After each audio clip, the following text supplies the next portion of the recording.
The Invisible Man, and The Time Machine, written by H.G. Wells, narrated by Jake Urry.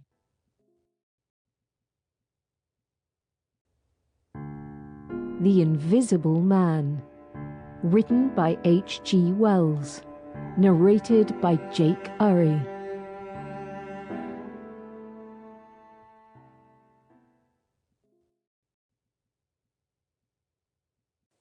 Chapter 1.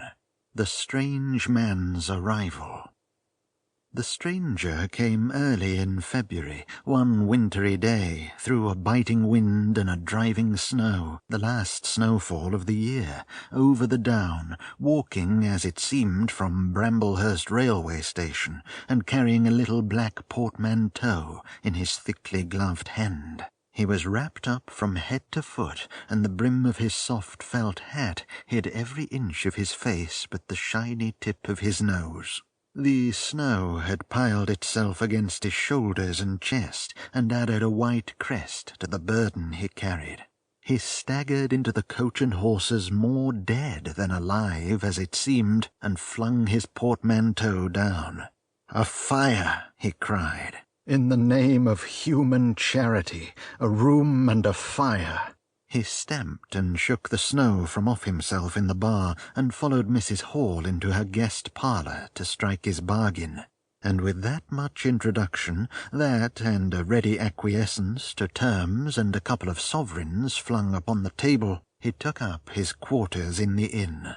Mrs. Hall lit the fire and left him there, while she went to prepare him a meal with her own hands. A guest to stop at Iping in the winter-time was an unheard-of piece of luck, let alone a guest who was no haggler, and she was resolved to show herself worthy of her good fortune.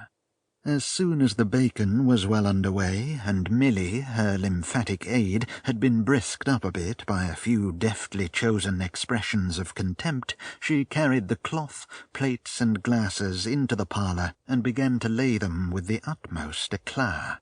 Although the fire was burning up briskly, she was surprised to see that her visitor still wore his hat and coat, standing with his back to her and staring out of the window at the falling snow in the yard. His gloved hands were clasped behind him, and he seemed to be lost in thought. She noticed that the melted snow that still sprinkled his shoulders had dropped upon her carpet. "Can I take your hat and coat, sir?" she said, "and give them a good dry in the kitchen?" "No," he said, without turning. She was not sure. Sample complete. Ready to continue?